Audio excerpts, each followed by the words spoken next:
जय माता दी, जय मां कामाख्या। जन्म पत्रिका का विश्लेषण कैसे होना चाहिए, आज हम आपको एक उदाहरण देकर के बता रहे हैं कि जिससे भी आप जन्म पत्रिका का विश्लेषण लिखवाएं, वह किस प्रकार का होना चाहिए, क्या क्या चीज उसे लिखना चाहिए। क्योंकि ऐसा देखा गया है कि अधिकांश ज्योतिषाचार्य पूरी जन्म पत्रिका का विश्लेषण नहीं लिखते हैं और कुछ लोगों ने तो ऐसा कर रखा है कि वो केवल एक प्रश्न का उत्तर के इतने पैसे, दो प्रश्न का उत्तर देना है तो इतने पैसे, तीन प्रश्न का उत्तर देना हो तो इतने पैसे। मैं मानता हूं कि यह एक ज्योतिष विज्ञान जिनको पास होता है उनका यह व्यवसाय भी हो जाता है, इसी से उनका घर परिवार चलता है। परंतु फिर भी जिसने पैसा दिया है उसको सही और एक्यूरेट जानकारी देना चाहिए। तो आज हम आपको एक रैंडम बेसिस पर हमने एक जन्म पत्रिका ली है, उसका विश्लेषण करके आपको सुना रहे हैं।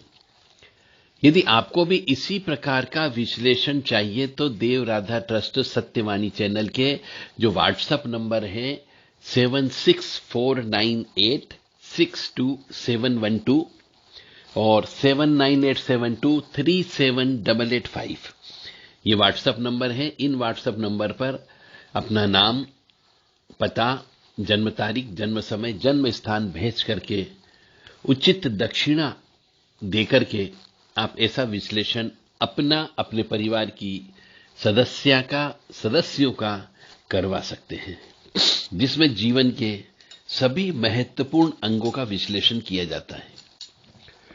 तो कोई भी भविष्यवाणी करते हैं या कोई भी शुभ काम करते हैं तो उसके पहले ईश्वर को याद कर लेना चाहिए।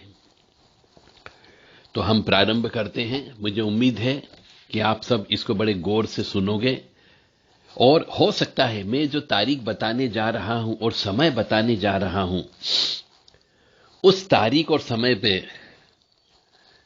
कम से कम नहीं तो उस एरिया में 100 बच्चे तो अवश्य पैदा हुए होंगे।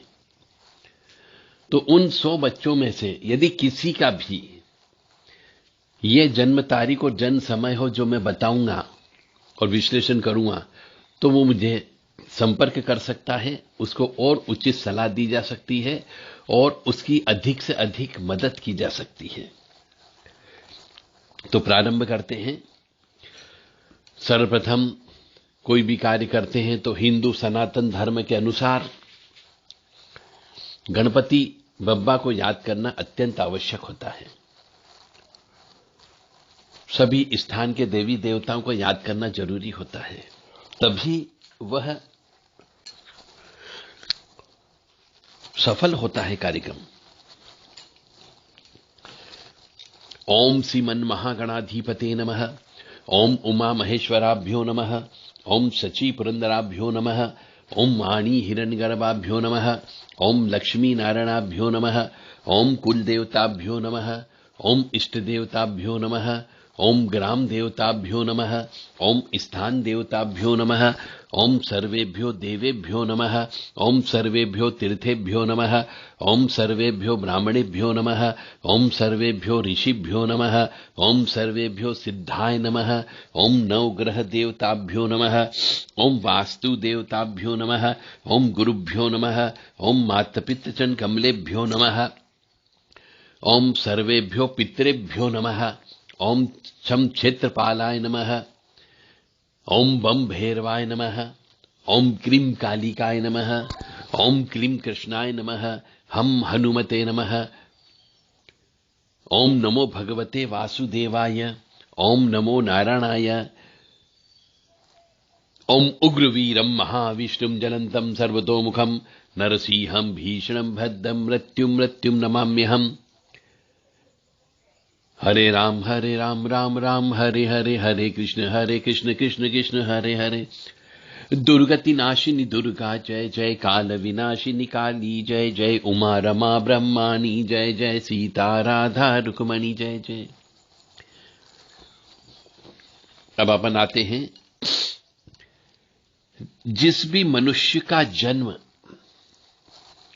20 नवंबर सन 1987 को रात को 11:30 बजे के आसपास हुआ हो, आधा घंटा पहले या आधा घंटा बाद, उनके संबंध में यह भविष्यवाणी की जा रही है।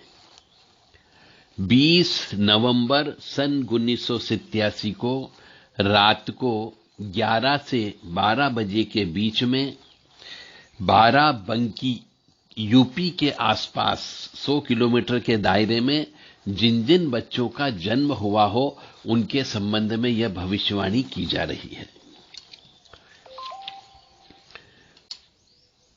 तुला राशि इनकी आती है, इनका राशि स्वामी शुक्र है।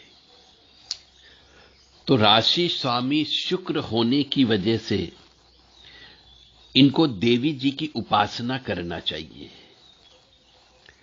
आज की तारीख में 20/11/87 को जिनका जन्म हुआ था, रात को 11 से 12 बजे के बीच में बाराबंकी के आसपास के एरिया में, उनकी उम्र आज की तारीख में 34 वर्ष 5 माह पूरे हो चुके हैं। इस दिन कृष्ण पक्ष की अमावस्या का दिन था। जैसा कि मैं कहते रहता हूं कि अमावस्या के दिन जो बच्चा पैदा होता है, उसे जीवन में संघर्ष करना पड़ता है, उसे कष्ट की प्राप्ति बहुत ज्यादा होती है, यानी अमावस्या का दोष होता है। तो जिस बच्चे को अमावस्या का दोष हो जाता है, उसके जीवन में अंधेरा ज्यादा होता है, क्योंकि पितृ दोष लगता है। यानी कि जो बच्चा अमावस्या को उत्पन्न होता है, उसके साथ में 1-2 पितृ जन्मजात जुड़ करके आते हैं, यानी अदृश्य आत्माएं उसके साथ में आती है। तो जिसका भी जन्म ऐसे अमावस्या को हो जाता है, उसे पितरों की पूजा ज्यादा से ज्यादा करते रहना चाहिए।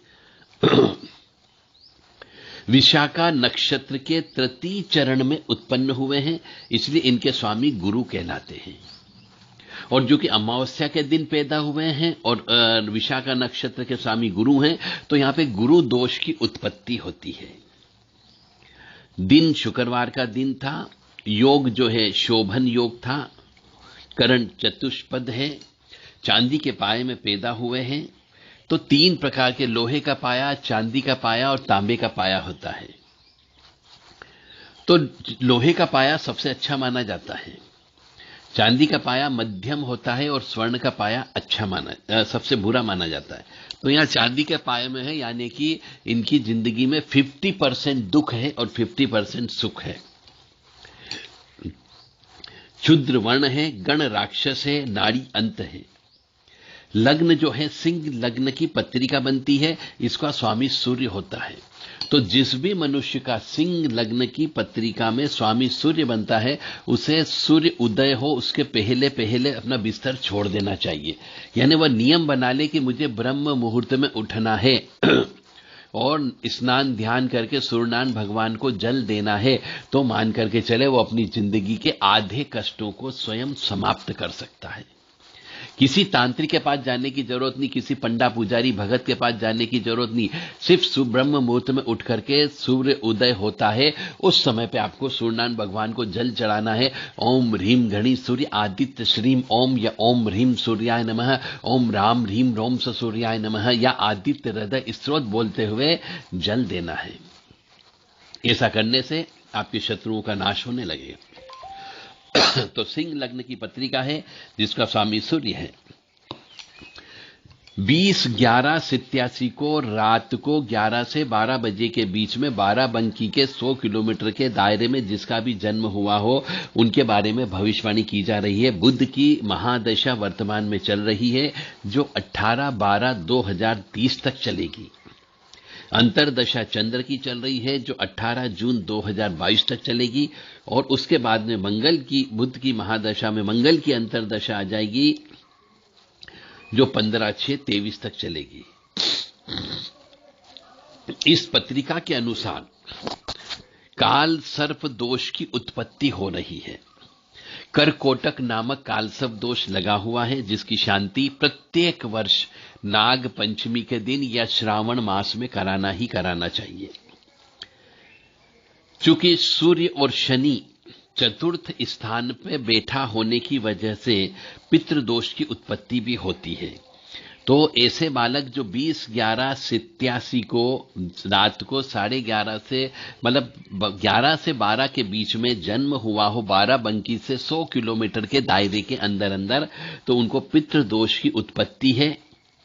अमावस्या दोष भी है, काल सब दोष भी लगा हुआ है, राहु गुरु एक साथ बैठने की वजह से चांडाल दोष भी लगा हुआ है। अष्टम भाव का गुरु होने की वजह से पिछले जन्म की इनके यहां पर जिसके यहां भी जन्म हुआ हो, इस बालक के साथ में 2-3 प्रेत आत्माएं इन बिल्ट होकर के आई है, जो इनको परेशान करेगी। यानी इनकी यदि उस शांति नहीं कराई गई, मुक्ति नहीं कराई गई, तो जीवन जीना दुश्वार हो सकता है। सूर्य शनि एक साथ बैठे होने की वजह से पितृदोष की उत्पत्ति बताता है, और पिछले जन्म के कर्म के अनुसार इनको गुरु का श्राप लगा हुआ है, और गुरु का श्राप की वजह से गुरु अष्टम भाव का राहु के साथ बैठा होने की वजह से अकाल मौत होने की, मरने की संभावना भी बनती है। तो ऐसे व्यक्ति या ऐसे स्त्री जिसका जन्म 20/11/87 को 11 से 12 बजे के बीच में 12 बंकी के आसपास हुआ हो, ऐसे मनुष्य के साथ में विवाह नहीं करना चाहिए, क्योंकि उसकी अकाल मौत होना है। जीवन में इनको संघर्ष मिलेगा ही मिलेगा, कोई नहीं रोक सकता। केतु ग्रह जो बैठा हुआ है वह द्वितीय भाव में कन्या राशि का बैठा हुआ है, तो वह विवाह में देरी कराने की संभावना बताता है। जैसा कि पत्रिका देखने से पता लगता है कि करकोटक नामक कालसर्प दोष है, तो यह करकोटक नामक कालसर्प दोष जो है भाग्योदय में संघर्ष कराएगा। यानी जहां जहां पर तुरंत फल मिलने की संभावना होगी, उन फलों को समाप्त करेगा, इसलिए भाग्योदय में संघर्ष करावेगा। नौकरी जरूर अवश्य लगेगी, सरकारी सर्विस लगने की संभावना पूरी बनती है, क्योंकि सूर्य चतुर्थ स्थान में बैठा हुआ है। वह अवश्य सर्विस अवश्य लगवाएगा, सरकारी सर्विस अवश्य लगाएगा, परंतु सरकारी सर्विस में पदोन्नति हो सकती है, यानी कुछ न कुछ गलत काम होने से या गलत क्रिया होने से या फिर मानसिक स्थिति खराब होने की वजह से या घर में झंझट होने से उनकी पदोन्नति हो सकती है। मित्र धोखा अवश्य देते ऐसे मनुष्य को, तो मित्रों से बच करके रहना है, कम से कम मित्र रखना है। मित्र ही इस ऐसे व्यक्ति को खिलाई पिलाई कर सकते हैं, मित्र ही धोखा देकर के शस्त्राघात कर सकते हैं, या मित्र ही जहर भी खिलवा सकते हैं। तो ऐसे मनुष्य को अपने जीते जी, क्योंकि अकाल मौत तो होना ही होना, जितने दिन टाल सकते हो टालो, तो अपने जीते जी शिव जी का मंदिर ऐसे मनुष्य को निर्माण करना चाहिए। स्वयं की जमीन पर ही शिव जी मंदिर का निर्माण करें और उसकी पूजन अर्चन विशेष विधि विधान से करवाएं। जिनका करकोटक नामक कालसर्प दोष होता है, प्रत्येक वर्ष कालसर्प दोष की शांति कराते रहना चाहिए। नागपंचमी के दिन विशेष पूजा पाठ और दान धर्म करना चाहिए, उपवास रखना चाहिए, रुद्राक्ष की माला हमेशा गले में धारण करके रखना चाहिए, और महामृत्युंजय का लाकेट जो प्राण प्रतिष्ठित होता है उसको भी उस रुद्राक्ष की माला में पहन करके रखें, उसे बिल्कुल भी नहीं उतारना है। मैं फिर कहूंगा कि जिसका जन्म 20/11 सन 1987 को रात को 11 से 12 बजे के बीच में 12 बंकी यानी रूपी के आसपास यूपी में जिसका जन्म हुआ हो, उन्हें सर्प सूक्त का पाठ प्रतिवर्ष जप कराना ही कराना होगा। कम से कम 1000 पाठ का पाठ कराएं। शनिवार के दिन काले तिल से हवन करना है। राहु के 108 यंत्रों को खरीद करके लाएं और नाग पंचमी के दिन उनकी विशेष पूजन अर्चन कराएं और बहते पानी में उनको प्रत्येक वर्ष विसर्जन करना है। ऐसा इस पत्रिका को देखने से पता लगता है कि ऐसा मनुष्य जिसका जन्म 20/11 सन 1987 को रात को 11 से 12 बजे के बीच में बाराबंकी के 100 किलोमीटर के दायरे में हुआ हो, चाहे लड़का हो या लड़की हो, उसके पूर्वज जो हैं सर्प योनि में है वर्तमान में, तो उनकी मुक्ति कराने पर ही सुख मिलेगा, अन्यथा नहीं मिलेगा। यानी जो आत्मा सर्प योनि में है, जो तड़प रही है, तरस रही है, उनकी मुक्ति कराओगे तो ही ये बालक या बालिका सुखी रहेगी, अन्यथा नहीं रहेगी। नाग महाराज करकोटक की पूजा अधिक से अधिक करना है। अदृश्य प्रेत आत्माएं जन्मजात साथ में आई है, पूजा पाठ करते रहे ताकि यह प्रेत आत्माएं शांत रहे, क्योंकि पूजा पाठ करने से प्रेत आत्माएं शांत रहती है। पूजा पाठ छोड़ने पर यह प्रेत आत्माएं नुकसान करेगी। और यदि ऐसा यह व्यक्ति या स्त्री या पुरुष कोई भी हो, ऐसा मनुष्य यदि किसी तांत्रिक के चक्कर में फंस गया और उसने इन प्रेत आत्माओं को बंधन कर लिया, तो कष्ट और ज्यादा बढ़ने लगेंगे, यानी दोष और ज्यादा बढ़ जाएगा। इसलिए किसी तांत्रिक के चक्कर में, किसी दरबार के चक्कर में, किसी अघोरी ओघड़ के चक्कर में बिल्कुल भी नहीं फंसना है। पंडा पुजारी के चक्कर में भी बिल्कुल मत फंसिएगा, भगत के चक्कर में मत फंसिएगा, क्योंकि मैं कह रहा हूं कि जिनका जन्म 20/11 सन 1987 को 11 से 12 के बीच में बाराबंकी से 100 किलोमीटर के चारों तरफ के दायरे में जिनका भी जन्म हुआ हो, उनके यहां उस मनुष्य, चाहे स्त्री हो या पुरुष में, अदृश्य प्रेत आत्मा इनबिल्ट है। पिछले जन्म के ऐसे पाप कर्मों की वजह से वो प्रेत आत्मा इसके साथ में आई है। तो ऐसे मनुष्य को किसी भी तांत्रिक के चक्कर में न फंसना चाहिए, अन्यथा यदि वो इन प्रेत आत्माओं का बंधन कर लेगा, यानी कि जो उसके पितृ हैं, तो पितृ उसको और ज्यादा तरीके से मारेंगे, यानी कष्ट प्रदान करेंगे। तो किसी भी ऐसे दरबारों में नहीं जाना है जहां पर बंधन का कार्य होता हो। मुक्ति का कार्य होता है, वहां पर आप जा सकते हैं। और नहीं तो पितरों की मुक्ति का तरीका है श्रीमद् भागवत कथा पुराण, जो पितरों के निमित्त घर में होती है, वह कथा पुराण 7 दिन तक भागवत कथा पुराण कराएं और नारायण बलि का कार्यक्रम करें। यह कार्यक्रम हर 1 साल छोड़ करके आपको करते रहना है पूरी जिंदगी भर, तो वह मनुष्य सुखी रह सकता है, अन्यथा नहीं रह सकता है। ऐसे मनुष्य को शराब से दूर रहना चाहिए, मांस मदिरा से दूर रहना चाहिए, पराई स्त्री से दूर रहना चाहिए, चरित्रहीन नहीं होना चाहिए, अन्यथा जो साथ में चल रही है वो प्रेत आत्माएं, जो पितृ हैं, वो अपवित्र हो जाएंगे और कष्ट प्रदान करेंगे। ऐसे मनुष्य को जितना हो सके अपना तुलादान करते रहना चाहिए। तुलादान का मतलब हो गया अपने वजन के बराबर प्रत्येक वर्ष अपने जन्मदिन पर, तिथि के अनुसार जो जन्म तिथि आती, अंग्रेजी दिन के हिसाब से नहीं, हिंदी तिथि के हिसाब से जो जन्मदिन आता है उस दिन तुलादान करते रहना है। तुलादान का मतलब होता है अपने वजन के बराबर अनाज तोल करके गरीबों में, वृद्धों में, कोड़ियों में, विकलांगों में वितरित करना, उसे तुलादान कहते हैं। या फिर यदि कोई भी ना मिले तो आप इनको, उस अनाज को गंगा जी में, शिप्रा जी में, नर्मदा जी में विसर्जन कर सकते हैं। जो पवित्र नदियां होती, 7 नदियों जो होती है, उनमें आप विसर्जन कर सकते हैं। गरीबों की सेवा ज्यादा से ज्यादा करो। अपने गुरु का अपमान बिल्कुल मत करना, क्योंकि जितने भी आपसे बड़े हैं वो सब आपके गुरु की श्रेणी में आएंगे। जो पिता तुल्य हैं वह सब गुरु की श्रेणी में आएंगे। जो पंडित हैं, ब्राह्मण है, मंदिर में सेवा करने वाला कोई भी मनुष्य हो, वह गुरु की श्रेणी में आते हैं। उनका अपमान भूल करके भी नहीं करना, अन्यथा कष्ट आपका और ज्यादा बढ़ जाएगा। आपको मंदिरों में सेवा करने वाले जो भी मनुष्य मिले, उनकी आपको यथासंभव हर संभव मदद करना है, उनको खुश रखने का प्रयास करना है, उनको कपड़े दान देना है, जूते दान देना है, अन्न का दान देना है। हो सके तो उनके घर में यदि किसी लड़की की शादी हो रही तो लड़की की शादी में अपनी सामर्थ्य के अनुसार अपना धन का दान देना है, सामान ला करके दान देना है, ताकि गुरु आपका प्रसन्न हो सके। क्योंकि ऐसे मनुष्य का गुरु बहुत खराब है, गुरु का श्राप लगा हुआ है। सूर्य जो है भौतिक व आध्यात्मिक सुख प्रदान करेगा।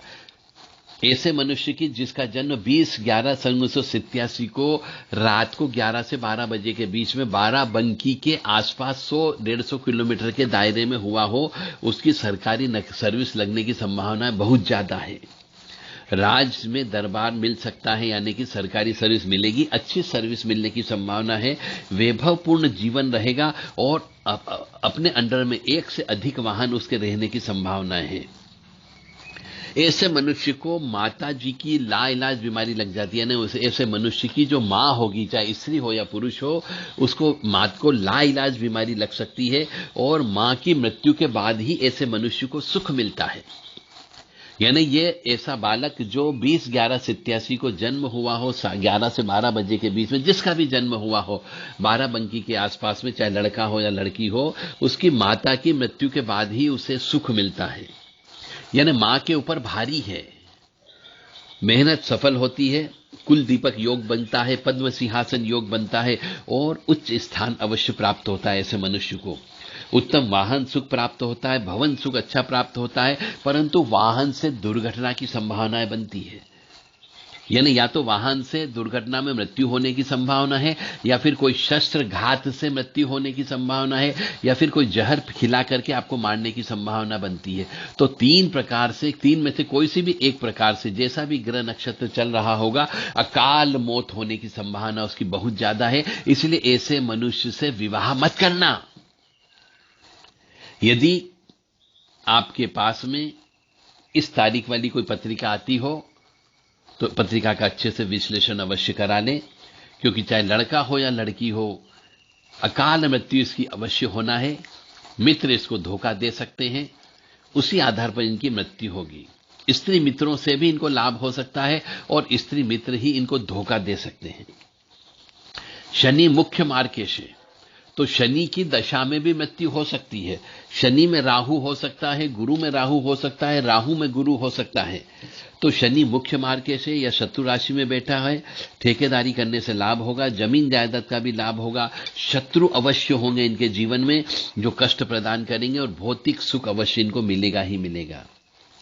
स्त्री का सुख मिलेगा, परंतु आगे जाकर के स्त्री में भी कमी हो सकती है, विदेश यात्रा भी हो सकती है। भाग्यशाली है, स्त्री मित्रों से आगे बढ़ेंगे, मित्रों से विवाद होगा और जिससे विवाद होगा वही इनके साथ में धोखा करेगा। चंद्र और मंगल की युक्ति यहां बना रही है तुला राशि में, तो धनवान सौभाग्यशाली बना रहे हैं। राज्य सरकार में दबदबा अवश्य रहेगा ऐसे मनुष्य का, सरकारी नौकरी लगने की पूरी संभावना बनती है और परिवार वाले भी धनाढ्य अवश्य होंगे। परंतु सरकारी सर्विस में कानून से संबंधित सरकारी सर्विस लग सकती, जज वाली सर्विस लग सकती है, कोई लीगल मैटर से संबंधित वाली सर्विस लग सकती है, परंतु सर्विस लगने के बाद में पदोन्नति होने की संभावना भी ज्यादा बनती है, क्योंकि कोई न कोई विवाद इनके साथ जुड़ जाएगा, क्योंकि ऐसा व्यक्ति विवादास्पद व्यक्ति होता है। तो ऐसे मनुष्य को पूजा ज्यादा से ज्यादा करना है, ताकि जो साथ में चल रही है पिछले जन्म की प्रेतात्माएं, वह प्रेतात्मा शांत रह सके और उम्र ज्यादा दे सके। गुरु मीन राशि का अष्टम भाव में बैठा हुआ है, तो संतान सुख कमजोर कर रहा है। तो पिछले जन्म के कर्म के अनुसार 2 या 2 से अधिक प्रेतात्माएं लगी हुई है, जिनकी अकाल मौत हुई है और वह वर्तमान में भी सर्प योनि में है। तो उनकी शांति करवाना अत्यंत आवश्यक होगी। धन की कमी नहीं होगी। गुरु चांडाल योग होने से गुरु का श्राप लगा हुआ है पिछले जन्म के अनुसार। पिछले जन्म में गुरु का अपमान करके आए हैं या फिर किसी मंदिर को तोड़ करके आए हैं। गुरु में राहु या राहु में गुरु की दशा में या प्रत्यंतर दशा में या अंतरतर दशा में एक्सीडेंट के योग बनते हैं। गाड़ी बहुत संभाल करके चलाना है, क्योंकि इनके पास 3-4 गाड़ियां अवश्य होगी और गाड़ी से ही एक्सीडेंट की संभावना भी बन सकती है। गृहस्थ सुख जो है, राहु गृहस्थ सुख को बिगाड़ेगा, क्योंकि राहु अष्टम भाव में मीन राशि का बैठा हुआ है। तो राहु गृहस्थ सुख खराब करता है अष्टम भाव का। राहु की शांति करवाना होगी, गुरु चांडाल योग की शांति कराना होगी, अन्यथा जीवन में सब कुछ होगा, मान सम्मान भी होगा, सुख भी होगा, धन भी होगा, परंतु किसी न किसी चीज की कमी अवश्य अखरेगी। बीमारी होने की भी संभावना है, एक्सीडेंट में मृत्यु भी हो सकती है। इसलिए प्रत्येक सोमवार को महामृत्युंजय मंत्र से शिव जी का रुद्र अभिषेक कराना है। और महामृत्युंजय मंत्र भी आपको जो है पौराणिक मंत्र लेना है। ओम मृत्युंजय महादेव त्राहि माम शरणागतम वाला मंत्र से आपको अभिषेक कराना है। अकाल मौत या मृत्यु की संभावना बहुत ज्यादा है ऐसे मनुष्य की जिसका जन्म 20/11 सन 1987 को रात को 11 से 12 बजे के बीच में बाराबंकी से 100 किलोमीटर के दायरे में जन्म हुआ हो। इन सब की अकाल मौत अवश्य होगी। इसके लिए इनसे बचना हो यदि तो श्रीमद् भागवत कथा पुराण प्रत्येक 1-2 वर्ष में कराना ही कराना है, ताकि जो भी प्रेत आत्मा इनके साथ में है वह शांति रह सके और उनकी मुक्ति मोक्ष हो सके। नारायण बलि का कार्यक्रम भी अवश्य कराना है। और जब भी श्रीमद् भागवत कथा करवाएं तब उसके पहले नांदी श्राद्ध कर्म की पूजा अवश्य करवा लें। उसके बाद में यह संकल्प लेना है। वाणी दोष भी हो सकता है, हकलाने की बीमारी भी हो सकती है, या रुक रुक करके बोलने की बीमारी हो सकती है। इसलिए बुद्ध का भी उपाय आपको करना होगा। अकाल मृत्यु अवश्य होगी ऐसे मनुष्य की जिसका जन्म 20/11 सन 1987 को हुआ है, रात को 11 से 12 बजे के बीच में बाराबंकी से 100-200 किलोमीटर के एरिया में। ऐसा मनुष्य यदि एकांत में रहेगा तो आत्महत्या भी कर सकता है। तो ऐसे मनुष्य को एकांत में बिल्कुल भी नहीं रहने देना है, अन्यथा यह व्यक्ति आत्महत्या भी कर सकता है, चाहे स्त्री हो या पुरुष हो। यानी आत्महत्या करेगा तो स्त्री करेगी तो परिवार वाले को बदनाम करके जाएगी, परिवार वालों को जेल की सजा दिलवा सकती है। और यदि पुरुष करेगा तो भी परिवार वालों के ऊपर तलवार लटकने की संभावना होती है। तो ऊपरी बाधा, तंत्र बाधा, मुठ करनी, मियादी भी लग सकती ऐसे मनुष्य के ऊपर। तो ये थी जिनका जन्म 20/11/87 को 11:30 बजे से आधा घंटा पहले आधा घंटा बाद, यानी कि 11 से 12 बजे के बीच में बाराबंकी से 100 किलोमीटर के चारों तरफ के दायरे में जिन जिन का जन्म हुआ हो उनके बारे में भविष्यवाणी।